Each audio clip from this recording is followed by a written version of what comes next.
Sige, let's start, Jandy. Thank you.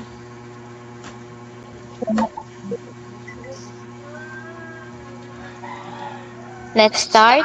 Let us put ourselves in the holy presence of God as we all say in the name of the Father, the Son, the Holy Spirit.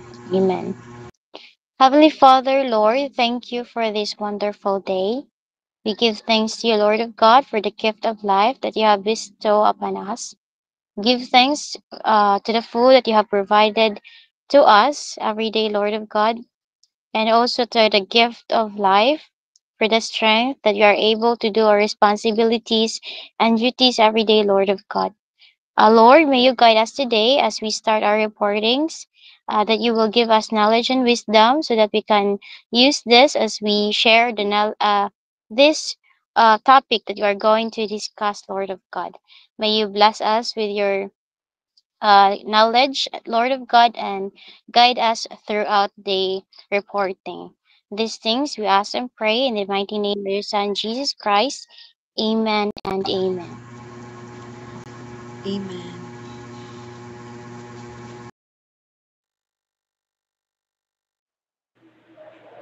So for this meeting, we are going to discuss about tattoo art. So, as we all know, tattoo is a form of body modification where ink is inserted into our skin using needles. This process creates a permanent design or pattern on the skin. It is used for artistic expression, personal significance, or cultural and religious reasons. In traditional Filipino culture, tattooing was a sacred practice passed down through generations. It symbolized important life events, demonstrated courage in battle, and linked individuals to their ancestral spirits. So, here in our country, tattoos historically had deep cultural meanings. Tattoos here were not just for decorations and just a body art, but it symbolized a person's place in society and their personal achievements. Please go next slide. So, um, since it symbolized a person's place in society and their personal achievements, like for example, for the tribal identity, tattoos help identify which tribe or group a person belonged to. Kaya of course, each tribe had its own distinct tattoo styles and patterns. So by that, ma-identify kung asa jud siya mabilong nga tribe. And also for the social status, ang design and placement sa tattoos could indicate the person kung unsay rank or social position ana niya within their community.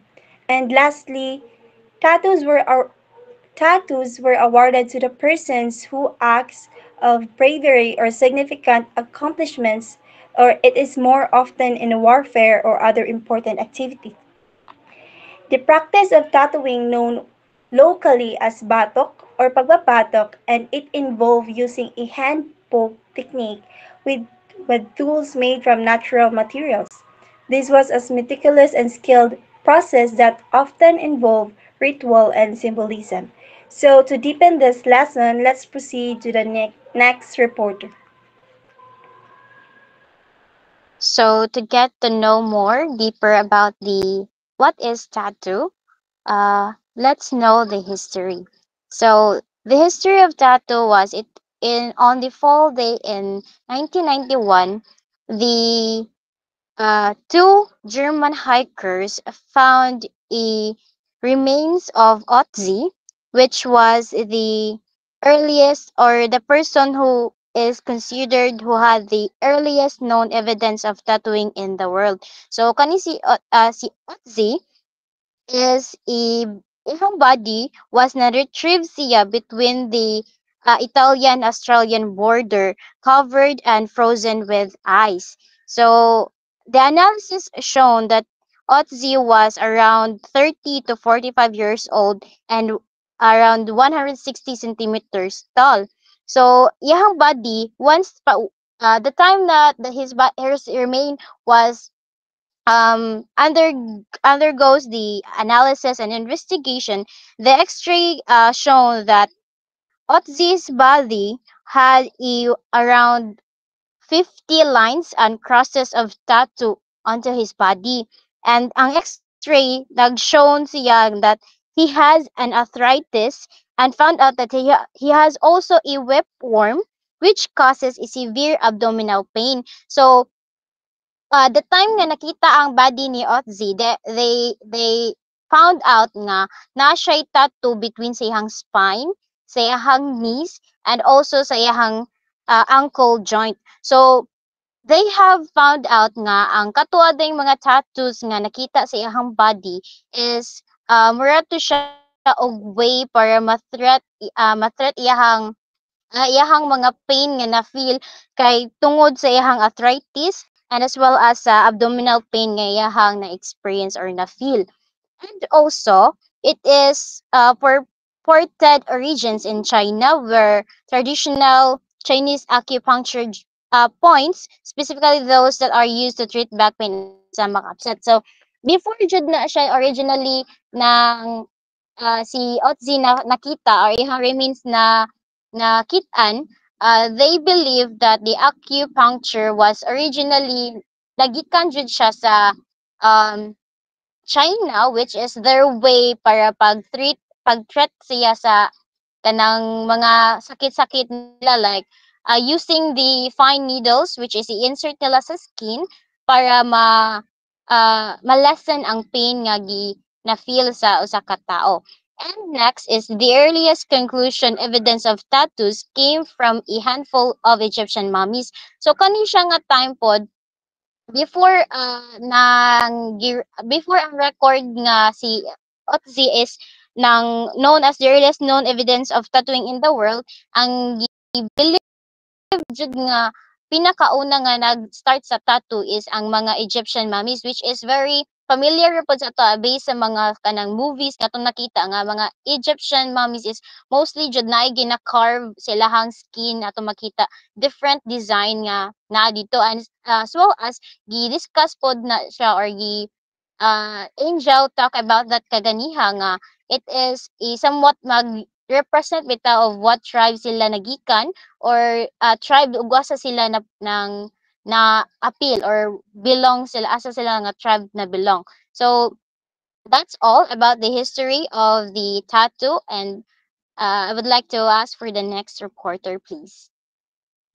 So, let's proceed to the meaning behind the inks.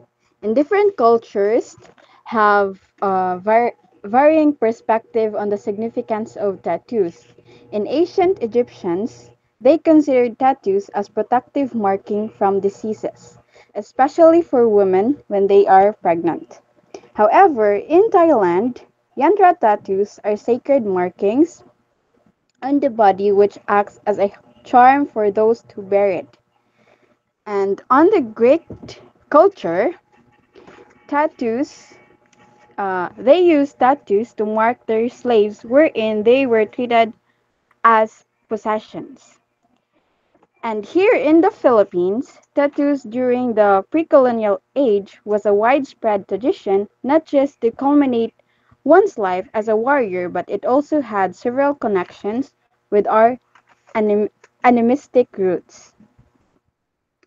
The names of tattoos designs used our ancestors were recorded by Scott, and most of these designs reflected the beautiful imaginary of nature. The labid was an inch-wide vertical design that resembles snakes or crocodile scale patterns zigzagging from one's legs to their waist. Bangot was one of the tattoo design as exclusive tattoo designs for the face of warriors, resembling the gaping jaw of crocodiles or sometimes the face of an eagle. In a similar way, in a similar way, there are tattoos which were only done or applied on a certain parts of the body, such as ablai for shoulder, dov dov for the chest, and daya daya for the arms.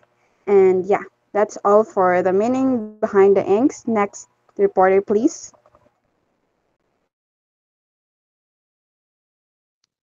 So now, let's talk about the tattoo culture revival. Sa contemporary times, ubang Filipinos are reviving sa ancient mga incorporate nila into practices like Filipino martial arts. Diin ang mga tattoos gi-featured ang sacred scripts and esoteric designs nga gibilieve nga naghatag og protection sama sa yantra tattoos sa Thailand. Sa Los Angeles, a group called Tatak ng Apat na Alon or Mark of the Four Waves nga nagdedicate sa pag-preserve Filipino tribal designs pinaagi sa tattoo art pagtabang sa mga Filipino-Americans to connect sa ilang heritage. Ang pagtato sa Filipino culture nag-symbolize valor and resilience or kaisog ug kalig-on. Nag-endured og 400 years sa colonial oppression o pagbirin og powerful cultural expression, embodying the enduring spirit sa mga Filipino people. So next slide please. So the difference between past and present tattoo practices in the Philippines is first cultural significance. In the past, ang tattoos kay deeply symbolic siya that are tied to spiritual beliefs, social hierarchy, and rites of passages. So matag design kay naay mga specific meanings nga nagrepresent protection, power, o lineage. While karon ang symbolic meanings kay respeto pagyapon especially sa mga indigenous communities, so modern Filipinos kasagaran nagpatato as a form of personal expression nila. Giblend ang traditional designs sa contemporary elements.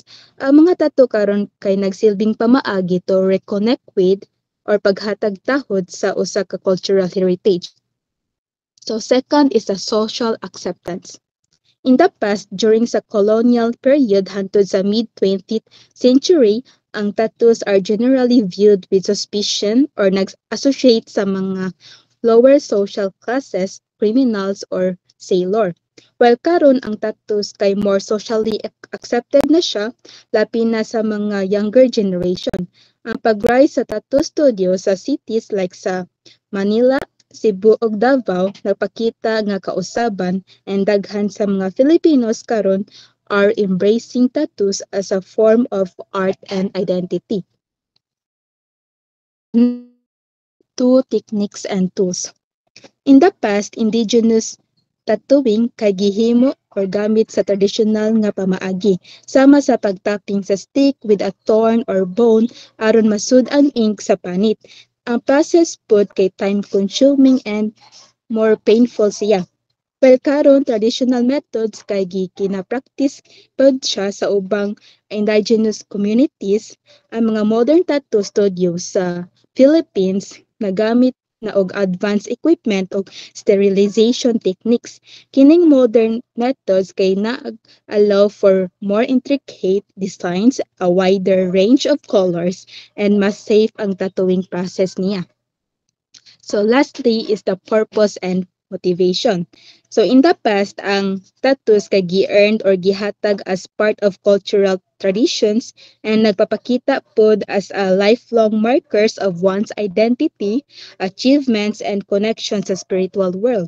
While ang traditional motivations kay nag-exist gyapon karon, especially sa mga indigenous communities, daghan mga Pilipino karon nagpatato alang sa personal or aesthetic reasons. Ang tattoo kay gi-represent sa usa ka milestone or pag-honor sa loved one or nag-serve lang as a self-expression. Ang pagpapatato kay mas become more about sa individual choice kaysa pag-fulfill lang sa ilang cultural obligations unlike in the past. So next slide please.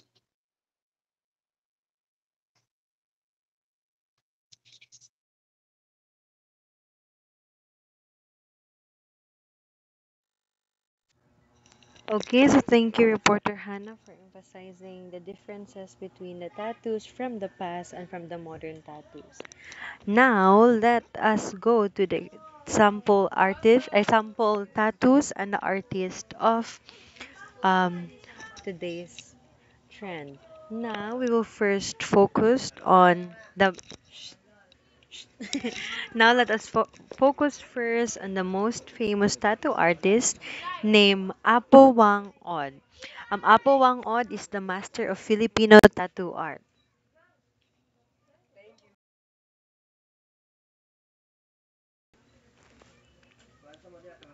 Apo Wang Od, Apo Wang Od is a one hu- is one hu- at her 106 years old. She is a master of traditional hand tap tattooing using a bamboo stick and thorns, just like what Hannah has mentioned. This technique, requiring immense precision, creates intricate designs reflecting nature and indigenous belief. So one example that um, that Apo Wang Od has done ay kining naa sa picture. If you're familiar with mga aesthetic and simple and minimalist na mga tattoos. Also, Apo Wang Od, um, since she is famous at the same time, she represents the Philippines in Tinglayan, Kalinga, Philippines.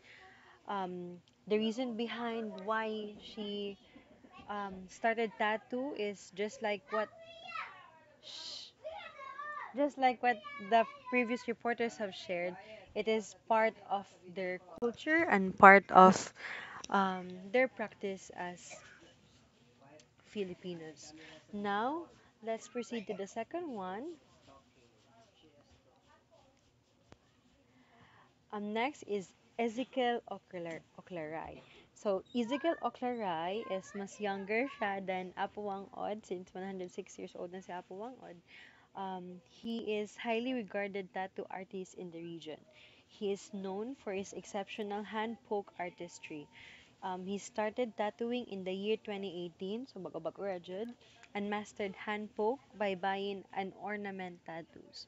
So if we can differentiate or see ang iyang sample tattoo, more on na ay ornaments.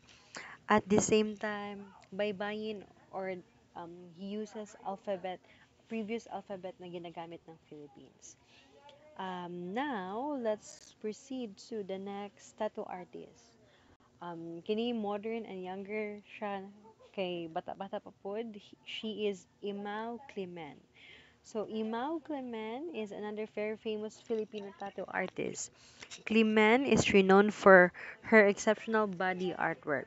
So if ato ang i-differentiate si kaganiha si Ezekiel kay more on hand poke by buying and ornament tattoos.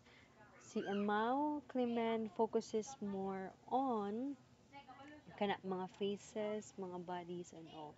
So grabe ka artistic jud kaayo siya nga kaya ni awaton or i-drawing ang usa ka tao or portrait sa tato. So she has earned huge respect and name for herself with these exceptional skills in creating portraits and unique tattoo designs. So if natay mga friends or I have personally a friend na itato nilang ilang lover, so pwede sila mo duol ni Emma Clemente.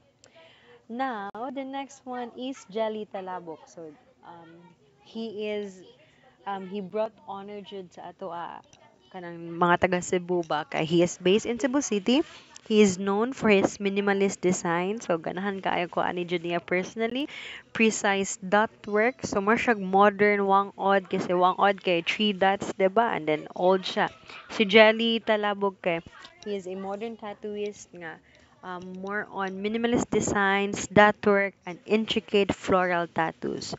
So he focuses more on creations, including scripts, micro portraits, and small floral pieces, are highly favored by his predominantly women clientele for their elegance. So he focuses more on minimalist designs, just like sa example diri nga gamay kaayo na burger or if you're familiar ka na mga birthdays, ganit, nagamay kaayo, like 09102001, nga na, he is good or expert at that. And lastly, these are the references for our report. So, are there any questions sa amo ang report for today? If none, we would like to conclude ang kiniana reporting by sharing to everyone the honor na gibrought sa atong ancestors sa kini ang pagtato. Usually we focuses more on the stereotype na if the person has a tattoo, kay addict na dayon or na sila'y past experiences nga bugay-bugay sila ring ana. Pero may we focus more on just like what the reporters have shared na tattoos bring honor to their culture. At the same time, tattoos reminds them of something significant to them. So may this report help each and every one of us not to easily judge kung kinsa ang mga naay tattoos. Kay as what have shared nga, this is an art. Um, People just uses their skin as canvas or as means para ma-show gihapon kung unsa sila ka-artistic. So that's all everyone and thank you. Yay! Umana, cut na.